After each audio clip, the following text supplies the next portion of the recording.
Chapter 1. Wait, don't die first.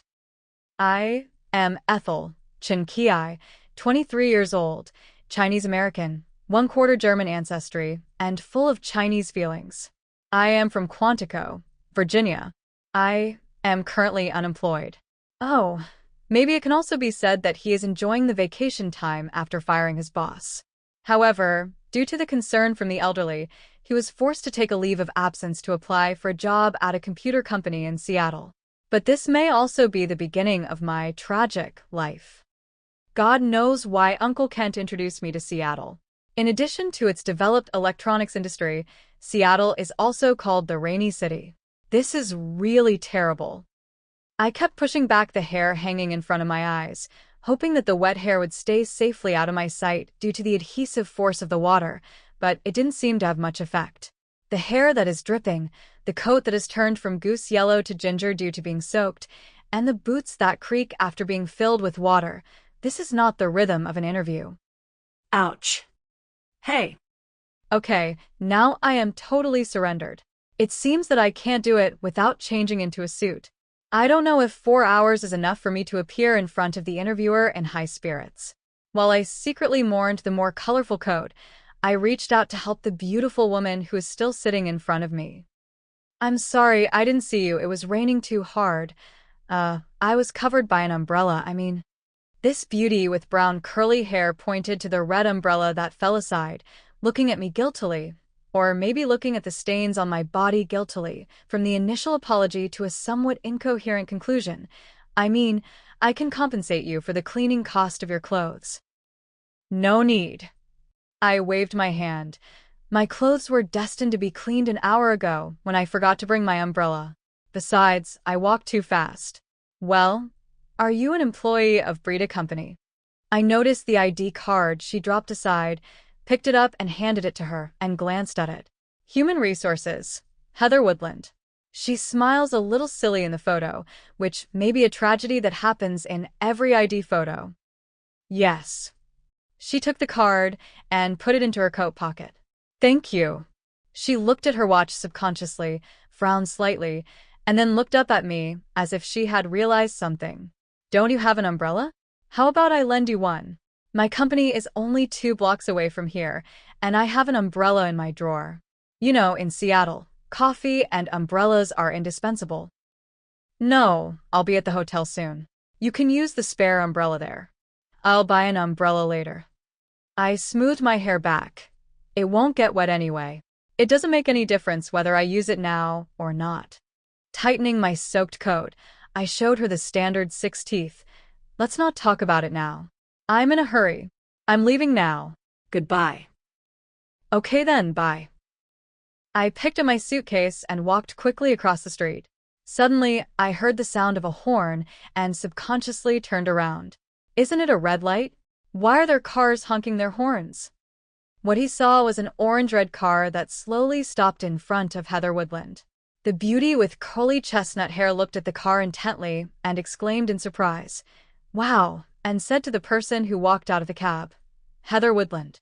Although she was talking to the other person, her eyes still did not leave the car. Then the two exchanged a few words in a low voice. The man handed her the car keys and got into the passenger seat. Woodland happily got into the driver's seat and drove away together. It's strange. This car seemed to have been parked on the street corner just now, right? Why didn't I just drive over when I was talking to Woodland? And even if it's raining, you don't need to cover most of your face with a hood, right? What are the hobbies of Seattle residents? I shook my head, feeling something was wrong, but the car was gone. Could it be that I have watched too many TV series? I secretly laughed at my nervousness and turned around and walked to the hotel not far away. At 2 o'clock in the afternoon, I walked into Brita Company, freshly dressed. This company is said to be one of the top electronics companies in Seattle. The whole building exudes a postmodern artistic atmosphere, and it really doesn't look like an electronics company. I curled my lips, and in a blink of an eye I saw the gray and dim figure beside the landscape tree in the corner. Can't you just stop for a while? I sighed secretly and went directly to the 17th floor. Handing the information to the curvy blonde beauty in front of me, Ethel, I'm here to interview a programmer today. This is the first interview in my life, and I'm a little uneasy. I don't know how to express it in order to appear generous and decent. I feel a little warm in my ears, and I really hope my face doesn't turn red like a newbie. Well, I'm a newbie. Nice to meet you, Mississippi. The beautiful lady smiled professionally as if she didn't see my embarrassment. You can call me Vanessa. The interview in the afternoon will be conducted by our supervisor. It's in the conference room on the 20th floor. Please follow me. After saying that, he politely turned sideways and led me to the elevator half a step ahead of me. Are you a little nervous? It's your first interview. After entering the elevator, Beauty Vanessa pressed the floor with her finger painted with scarlet nail polish. She turned her face sideways and said to me as if to soothe the atmosphere, "Actually, it's nothing. Take it easy. For a girl as beautiful as you, and with an excellent resume, just be yourself during the interview." She blinked, and her curled eyelashes seemed to scratch someone's heart. Gee, the power is really strong, but unfortunately, I am firmly heterosexual. But if you look good and have a good resume, you don't have to worry about interviews. I would really be a noob if I believed that. I smiled at her implicitly and said nothing, but my heart was already agitated, and I complained about this beauty while having fun. "Miss, please wait here." The beautiful Vanessa sent me to the door of the conference room. "I'm going to inform Mr. Shaun." She nodded to me and turned to the smoking room opposite the conference room. I became even more nervous, but I didn't know why. After seeing the empty conference room, I leaned against the door and looked quietly at where Vanessa was walking. This action is really obscene. I don't know why I would do such a thing, but the psychological tension has dominated all my thinking. It seems that even after 23 years of eating in the United States, I am still a reserved and restrained Chinese citizen who will tremble nervously when facing an interview. The man who should be Mr. Shaun and Vanessa were talking about something and looked quite happy. But are they too close? Before I finished my thoughts, I saw Mr. Shaun taking the materials from Vanessa's hand and preparing to walk over. The moment he turned around, he seemed to inadvertently brush Vanessa's pert buttocks with a corner of the folder. Is this considered sexual harassment in the workplace? My pure heart trembled like a rustic. But I saw Vanessa looking at Mr. Shaun's back with a very strange look in her eyes. It didn't look like the anger of being taken advantage of, nor the pleasure of sex between men and women, but a calm and slightly raised mouth. Before I could study it carefully, I saw that Mr. Shaun was about to walk out of my blind spot and was in danger of being discovered. I quickly sat down in my seat. "Ethel," Mr. Shaun's eyes lit up when he saw me. His smile deepened, and he waved his hand and said, "Sit closer. The conference room is too big." The words of discussion were declarative sentences. I looked at his uncomfortable smile and sat forward half hesitantly and half embarrassed. This Mr. Shaun is a middle-aged man with half a head of brown hair. It is said that he has half a head of hair because his hairline has reached behind his ears, which perfectly illustrates the state of an IT man reaching his peak. He has brown eyes with slightly drooped corners, a tall nose, and deep nasolabial folds. Although his hair is sparse, he still has the appearance of a mature elite man. It's just the smile at the corner of his mouth that always makes people feel uncomfortable. "Miss, you are a top student at Stanford University. Your last job was at the Quantico branch of Kentis Software. I looked at your resume.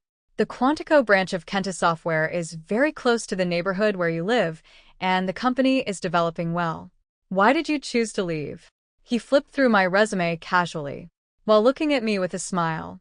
His eyes scraped across my body like a scraper, making me sick and sending chills down my spine. Is it too late to tell him that he kicked his boss's balls out because of sexual harassment in the workplace? My hands tightened again and again.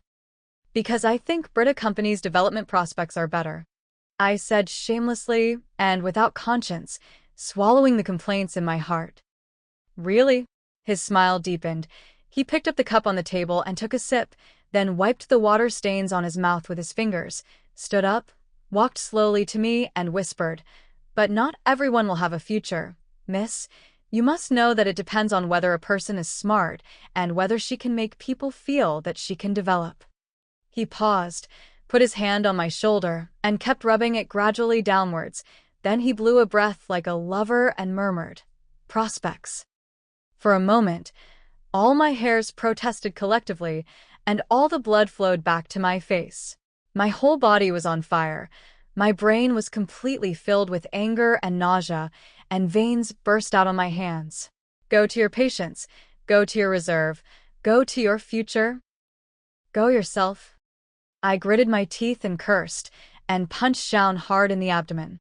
I watched this disgusting guy howl in pain and fall to the ground.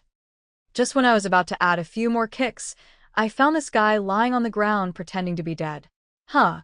Even if you want to pretend to be a victim, you have to look at the target. There is someone above me. Hey, what are you doing? Are you pretending to be dead?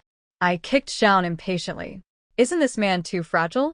He fell to the ground in fear after just one punch. Hey, get up. But he still didn't respond. No, you won't be knocked unconscious, right? I squatted down and turned over this wretched man who was lying on the ground like a turtle, but I was horrified. It was found that there was some yellowish-white foam remaining at the corners of his mouth. His eyes were wide open, and his pupils were dilated. I quickly touched his neck, but it made me feel chilly. This guy is not pretending to be dead, but is really dead by me? A punch? Beaten to death? This is unscientific. The first interviewer receives a lunchbox. Chapter 2: The Missing Woman. Remember mail sign in 1 second, update quickly, and read for free. I am Ethel Chen Ki, 23 years old, from Quantico, Virginia, Chinese American, 1/4 German ancestry, and full of Chinese blood, but half of it is cooled down. I am currently unemployed and suspected of murdering Phoebe Xiaon, a white American man. That is, my first interviewer was punched and knocked out by me. Why did I feel like I had a déjà vu of Kyo Kusanagi? Time: 3 hours ago. Technique: a fatal punch to the abdomen. Motivation: excessive resistance to sexual harassment in the workplace. Current location: interrogation room of the FBI Northwest Regional Office in Seattle, Washington. God knows I only punched that guy once. Why even the FBI was dispatched? Who was he? William Jefferson Tunn. The temperature in the interrogation room was not high, which made it even more uncomfortable for me, who was not used to the humid air in Seattle. Since I was transferred from the Seattle Police Department to the FBI Northwest Regional Office in Seattle 30 minutes ago for some unknown reason, I have only had this cup of Starbucks in front of me. I didn't like this stuff in my previous life, and now that the hapless interviewer was blaming me for overdefense not long after drinking the cup of so-called roasted hazelnut coffee, I decided to put this brand on my blacklist completely. But now it's still good for hand washing. I rubbed the warm paper body of the coffee cup and looked at the one-way glass on the left. I was not nervous at all on the mirror. My thin bangs half covered my cold eyebrows, my mouth was slightly pursed, and my pointed chin rested on the back of my hand, looking a little bored. I saw the people on the other side of the mirror narrow their eyes slightly. The men next to me said these things, and several people looked at me without blinking. See? Yes, see. Didn't I tell you that I have some furry little problems? Okay, I'm really sorry. That's right, I am the legendary psychic mutant system. It's really rude. I turned my head unconsciously and looked at my newly trimmed fingertips in a daze. Does the FBI deserve the praise? It is really empty and cleaner than the Seattle Police Department. Is this the legendary evil spirit that suppresses evil? It's a pity that Xiaon didn't even retain his soul after he fell to the ground. He really died too quickly. Bah. The door opened and closed, and 2 men came in. A middle-aged uncle with sharp eyes but slightly restrained, a medium build, and a thin man, or should I say boy, with a haircut similar to that of a Chinese schoolmaster. Hello, Ethel. The uncle sat down directly, stared into my eyes, and began to introduce himself. I am Agent Gideon, and this is Dr. Reed. Hello. I nodded slightly. What happened throughout the day made me feel tired unconsciously, so I acted coldly. With all due respect, you don't seem nervous, Mississippi. Gideon tilted his head slightly, with a smile on his lips. These two people have been observing me since I was just on the opposite side of the glass. Looking at each other, some people are disgusting and embarrassing, and some people are just like these two. Academic? Nervous? Of course. Why should I be nervous? I leaned back slightly and looked directly into Gideon's eyes without a trace of guilt.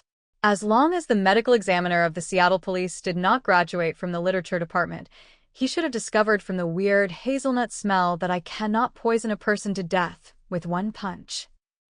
So, you noticed something but didn't stop it? The big boy who had been acting as a backdrop couldn't help but ask. He seemed a little unnatural. From just now, his eyes were sometimes sizing up and sometimes avoiding, always avoiding eye contact with mine. It doesn't sound annoying or cowardly, but, well, a sensitive little animal with its paws covering its head? Dr. Reed? I didn't feel angry about what he said. Instead, I turned around with interest and caught his gaze. You know, although my nose is healthy, it is not a police dog. The reason why I know something is because my interviewer put his head too close to me so that the smell of almonds in his mouth, which is different from the so-called roasted hazelnut coffee, came to my face. And I thought that the throbbing pain caused by my proper retaliation may now be regarded as dyspnea and convulsions after poisoning. But I didn't react at all, and I didn't have time to stop it. Well, actually, I don't know how he died. It's just that the chatty old man in the Seattle Police Department, the former medical examiner A. Piao, has been breaking down the autopsy process in my ears as long as he didn't drift for too many years and became mentally confused. It is not that difficult to repeat his words. Well, Reed opened his mouth, then closed it. Instead, he avoided my sight and began to recite at a jaw-dropping speed. Almond odor. Hydrogen cyanide has the smell of bitter almonds, is easily diffused, and is easily soluble in water to form hydrocyanic acid. Cyanide is generally a colorless crystal, which easily deliquesces in the air and has a faint odor of hydrogen cyanide, which can cause the water to produce almond odor. Mild cases may include mucosal irritation, numbness of the lips and tongue, headache, dizziness, weakness in the lower limbs, chest pressure, nausea, vomiting, increased blood pressure, palpitations, asthma, etc. Severe cases have irregular breathing, gradual coma, convulsions, incontinence of urine and feces, drops in blood pressure, and rapid respiratory failure and death. He spoke quickly and urgently, without pausing at all. It was not like he was explaining, but like an encyclopedia that was automatically read. Well, although I don't want to interrupt your science, Dr. Reed. I smiled at him, and he looked at me helplessly, and then looked at Gideon for a moment. But I am really tired, gentlemen, tell me. What is the reason why you came to me? I supported my chin with my hand and looked at the dominant man, Gideon. Have you ever seen this person? Gideon glanced at me and pulled out a photo from the folder. This is... I frowned. Heather Woodland? Do you know her? Gideon's expression was a little subtle. No, not really. It's just a casual encounter. I took the photo and looked at it again. At noon today, around 12 to 12:20. I raised my head and looked at Gideon. I bumped into her and picked up her ID card, by the way, and she happened to be a staff member of the Human Resources Department of the company I was going to interview. I nodded my chin and affirmed, I saw her ID card, Heather Woodland of the Human Resources Department, so I know. So that's why the street corner camera captured you and her entering the blind spot. Gideon nodded understandingly. Wait, blind spot. I frowned and looked at him. The camera on 12th Street was vandalized by someone, so it became... He explained to me. Blind spot. I took over his words. Is she missing or not? I don't want to make worse assumptions, even if it's just a girl I met once. Yes. Gideon looked at me deeply. She is missing. Please give me a piece of paper and a pen. Thank you. I probably knew why he came to me. Reed on the side reacted quickly, maybe because he acted before others. He tore a piece of paper from the notebook and handed it to me along with the pen he had been holding on to. Thank you.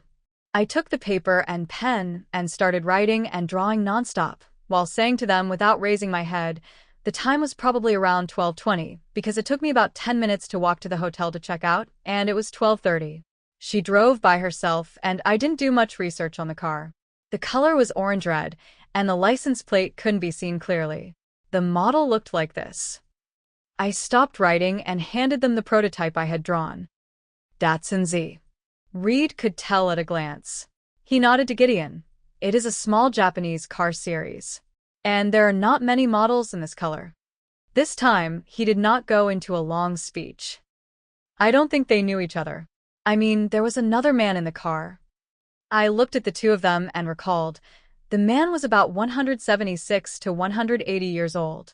He was very thin and covered most of his face with a hood, but he should be a white man. Huh? How do you know they don't know each other? Gideon raised his eyebrows in interest. From Heather Woodland's words. I thought for a moment and confirmed. Woodland reached out to the man driving the car and said, Heather Woodland, which was like introducing herself to the first meeting. During this period, I saw that her eyes never left the car. They said a few words, and then the man handed Woodland the car keys, and then Woodland drove away. Up until then, Woodland had shown far more interest in the car than in the person. No, maybe. I raised my head and looked at Gideon, as if seeking confirmation. She was very polite to the person. The two of them gave me the feeling of being a customer and a seller. Yes, the whole process was like a test car. Thank you for your cooperation, Mississippi. Gideon stood up, turned to Reed and said, Tell them. We have found him. As for Phoebe Shawn's case, your lawyer will be here shortly. I don't think it will matter much. Gideon smiled kindly at me, giving me a reassuring feeling. As soon as the words fell, the two people turned around and prepared to leave. Wait. I stood up and subconsciously grabbed Reed, who was about to go out. Without noticing, I pulled half of his sweater off his shoulders. Ah, sorry. I blushed in embarrassment. Reed looked even more embarrassed than me. His face turned red, and he felt like his ears were on fire. He tried his best to pull the collar to the blue shirt and stuttered. No, it's nothing, miss. Is there anything else? He said it's nothing, but he didn't act like it's nothing at all. He was just like a little girl who was molested. I suppressed the strange laughter and complaints that I wanted to burst out, and calmed down, looking at him sincerely and expectantly. Will she be okay? Reed scratched his face, his childish face framed by his hairstyle, like a teenager. We will try our best. I took the paper with the car from his hand, took the black pen from his hand, and quickly wrote a series of numbers. This is my number. When Heather Woodland comes back, please ask her to send me a message. If I don't want to go on, then please let me know after you catch the murderer. Okay, Dr. Reed? He took the pen and paper blankly and nodded subconsciously. Please don't forget. I looked straight into his clear eyes. Although this is our first meeting, I really don't want to see something like this happen again in one day. Chapter 3 Going Back. Remember mail sign in 1 second, update quickly, and read for free. Although Gideon said my lawyer would be here shortly, in fact, I was told I could leave after half an hour, not even waiting for my lawyer. I went back to the hotel directly and made a call to Uncle Kent's place. But the gentle secretary Kelly told me that he had already boarded a plane to Seattle.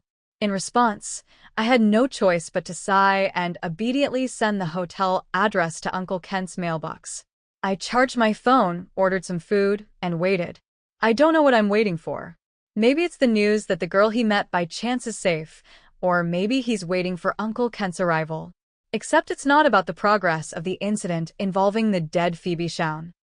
Thanks to my special powers, my curiosity about this kind of murder becomes less and less. Besides, I have a feeling that this matter is not over yet. Yes. Unknowingly, I fell asleep on the sofa next to the floor-to-ceiling window and slept until the next day. I was woken up by a ringing sound while I was half asleep. I opened my heavy eyelids and took a look. It was an unfamiliar number. Hello. I don't know if it was because of the rain, but my throat seemed to hurt a little, as if it had been burned by something. In addition, because I had just woken up, my voice was so hoarse that I didn't even look like myself. This is Ethel speaking. Hello, miss. This is Detective Elle Greenway from the Seattle District Police Department. A calm female voice came from the other end of the phone. We have some things we want to know from you about the poisoning case of Phoebe Chown. I coughed, shook my confused head, raised my hand and touched my forehead. It seemed a little warm. I braced myself. Do you need me to go to the police station? Cough, cough, cough. Now? How to get there? My swollen head actually made me express my inner complaints. The other party paused after hearing this. If it's inconvenient, we can come to you to understand the situation. As if thinking that I had just arrived in Seattle, he added, just tell me the address. Hearing what the other party said, I felt a little embarrassed. I covered my hot cheeks and said quickly, Room 1712, Greenville Hotel. Okay, see you later. See you soon. Dong dong dong. Half an hour later, there was a knock on the door of the room. Should I sigh that I am worthy of being a police officer? The speed is fast. I opened the door without unhooking it and looked out through the gap a hand wide. Why is there an FBI everywhere? I lost the thought of confirming my identity and opened the door directly. To be honest, if I hadn't seen the person I met yesterday afternoon, I would never have opened the door for the other two people. Wearing black clothes, black trousers, and a black shirt that he just took off, the first thing a normal person would think of is a gangster, right? Well, except maybe the American people. Dr. Reed? Joel? And I looked at the handsome black guy aside. Agent Mann. Seeing that I recognized the other two people, the sturdy black police detective raised his eyebrows and introduced himself. His eyebrows looked a little strange in my eyes. To be honest, they were so thick that they reminded me of an anime character from his previous life, Noara Shinosuke. Come in. I turned sideways to let them in. Please take a seat wherever you like. When I closed the door, in addition to the single sofa next to the bed, Mann and Elle occupied the sofa by the window. Reed seemed to be hesitating whether to sit on the single sofa next to the bed. When he saw me walking towards them, he looked up at the two people who were sitting firmly and sat on their footrests side by side with some uneasiness. To be honest, with his tall stature, he seemed a little uncomfortable sitting on the lower footrest, with his arms slightly resting on his long curled legs and the soft hair on his head hanging down. It gives people an indescribable feeling. I sat on the sofa next to the bed, without any intention of pouring water for them, and stroked my still aching head. Looking face to face at Elle, the policewoman who called me, I said, Agent Elle, aren't you talking about Phoebe Chown's poisoning case? Why is the FBI even dispatched? I raised my chin to Reed, who was constantly adjusting his sitting position next to me. I think my record at the police station this afternoon is clear enough. I don't know what else I can help you with. No, your record is very detailed. We are here to ask, have you seen this person? Elle took out a photo of the man. Isn't this the Piao I saw squatting next to the landscape tree when I entered the Brita building? I lowered my head, covered my eyes with my bangs, adjusted my expression. It looked like I had a headache, but it was a real headache. I supported my head with my hands, covering half of my face. Let me think about it. I stared at the photo for a while and shook my head. Sorry, I'm a little dizzy. I really can't remember. I probably haven't seen it before. Have you really never seen it? No impression at all. Mann glanced at me and pushed the photo in front of me. No. I lowered my eyes and pursed my lips. Who is he? Should I recognize him? Anthony A. Larman. Mann slowly added, Brita Company's first victim today was just found dead in the material warehouse on the first floor. It is also the 7th person in their company to die unnaturally this year. 2 people died in one day. I frowned fiercely. So it turned out that this guy just died? There is another more abrupt question. Elle put the photo away and smiled. As far as I know, miss, you are a top student at Stanford University. Your last job was at the Quantico branch of Kenta Software. The Quantico branch of Kenta Software is very close to the neighborhood where you live, and the company is developing well. Why did you choose to leave? It seemed that it was a little personal, and her expression looked a little embarrassed. But in my opinion, This should just be an expression on her part. I didn't know what kind of expression I should make in response to this question, so I lowered the corner of my mouth and said sharply, "Well, the last person who asked this question was Phoebe Shaun. He died not long after he asked." My answer to him was, "I think the development prospects of Brita Company are better." I looked at the subtle expressions of the three people opposite me and continued without changing, "Of course this is a lie." The real reason is. I stared at the two men in front of me and raised a bad smile. I kicked my male boss because of sexual harassment in the workplace. I saw the choked expression on the other person's face, and suddenly, I felt that the boredom of the whole day was relieved a little. Especially when I saw the young doctor's tangled face and his hands subconsciously covering his head, my headache was much better. Seeing as they were pleasing me, I decided to give them a little hint. À Joël. I looked serious and looked at the other person sincerely. Although I have never met this person, after what you said, I suddenly remembered something. Although I am not 100% sure whether this is related to what you said. What's the matter? After hearing this, the person opposite focused their eyes on me. Elle also took out a pen and paper and encouraged, "Tell me something." When I was taking the elevator, I saw Miss Vanessa's hand. I paused, then continued hesitantly. "Her nails are beautifully done. You know, women are interested in these. But the strange thing is that there are tiny scratches on her nails, just like..." I glanced at them and said as if speculating, "It was like being strangled by something like a thin wire, but there were no scratches on her hands." "It's not weird to accidentally rub your nails," Reed murmured, "but..." Man took over his words, "But as a senior secretary of a large company, she will not make such a mistake unless she has no time to correct it. What is more important than image? Boss, reception, and..." "No," she corrected it. "I mean, she repainted her nails."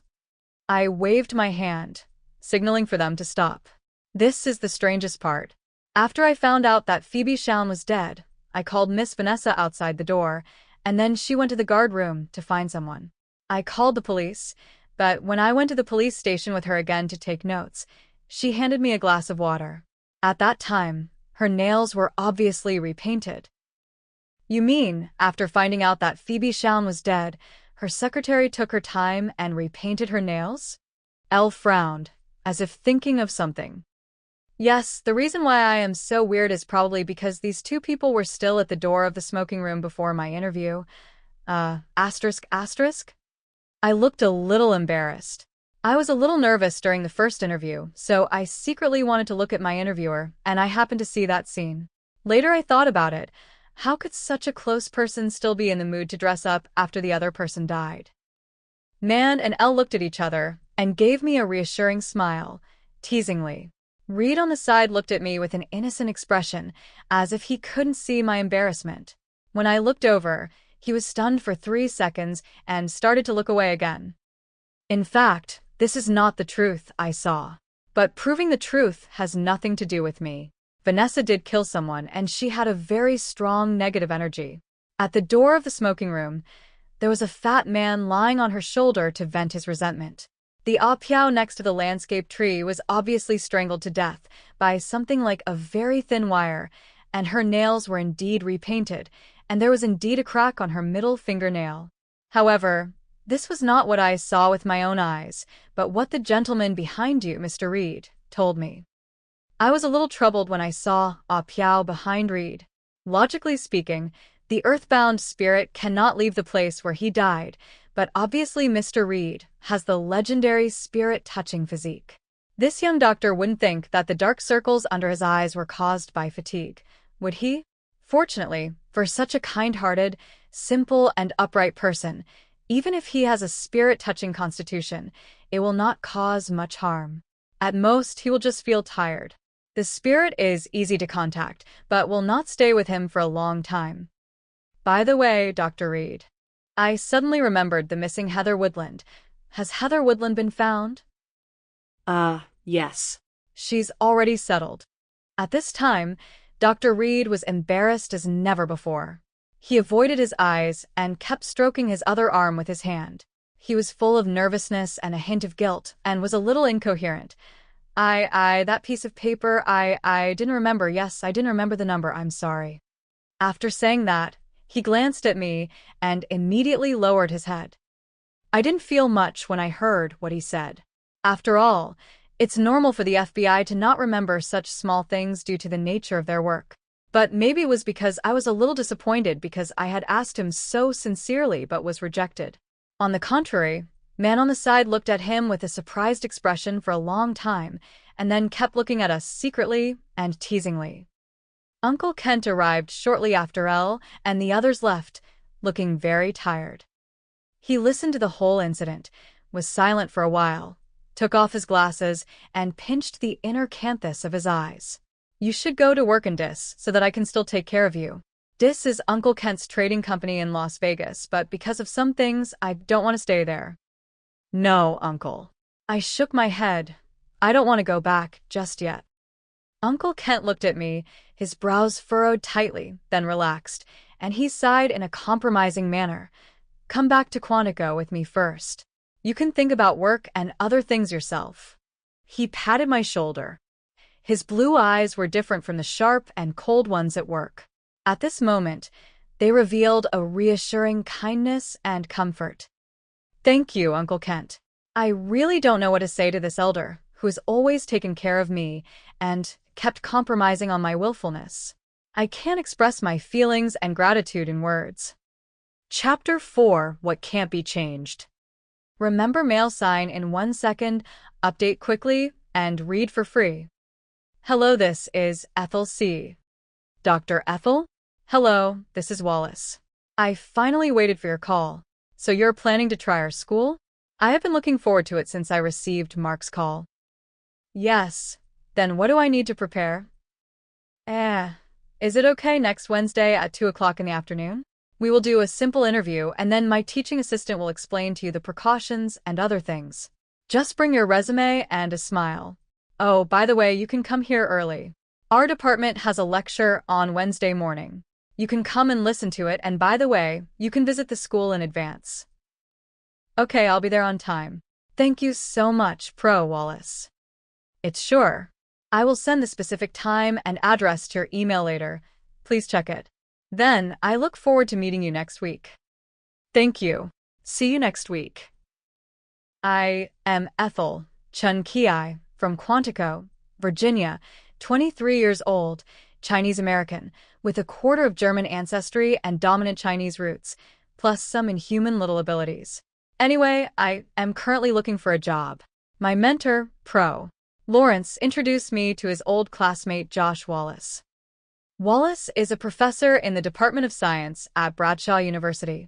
Their department is conducting an academic research on 3 bodies, and one of my degrees is enough for me to become such a research assistant, so Lawrence recommended me to him. To be honest, I wasn't originally planning to go because my other degrees besides psychology didn't come from a very good background, you know. Don't blame me for taking shortcuts by taking advantage of all kinds of top academics at Stanford University. After you have experienced 2 lives, not everyone can refuse to take the path of genius when faced with such shortcuts. Well, at least I can't. Eon. At least I did not become a perverted killer under the dark teachings of Son of Sam for 3 consecutive months, which is worthy of my moral integrity in my previous life. But who can tell me? What the hell? May I have your name? ND? You look so miserable. How long have you been dead? What? 2 days. You're not from the science department, are you? Our department? That's fine. Didn't you see it? Oh, that's right. Seeing you burned like this, you must be in so much pain that you have forgotten everything. I once saw a guy named Carlo who was doused with concentrated hydrochloric acid. Half of his head was gone, and he couldn't even speak clearly. Don't think about it. No way. I'm not a policeman. You don't even know who killed you. How can I find out? Serial arsonist? I have to consider whether to go for an interview. But for something like this, the FBI or something will get involved in the investigation. Hey guy, just rest in peace. Mac, your roommate? Well, considering how miserable you are, So what do I say to him? I'm your cousin? Forget it. You look at least 5 years older than me. God knows how you look so mature. Just say, Heir, how about cousin? Okay, then I'll leave first. Why don't you come with me? Forget it. You should just squat. After learning about the romantic relationship history of Indy, an unrecognizable artistic young man who had just died tragically, I received the side task of this interview, named Tell Mac I Love Him. But at this moment, just thinking about a serial arsonist at Bradshaw University makes me feel sick. I think you need to ask during the interview in the afternoon whether there is work-related injury compensation, life insurance, etc. Why do I always encounter such dangerous situations recently? I think I should rate my luck levelly. At 2 o'clock in the afternoon, I arrived at the scientific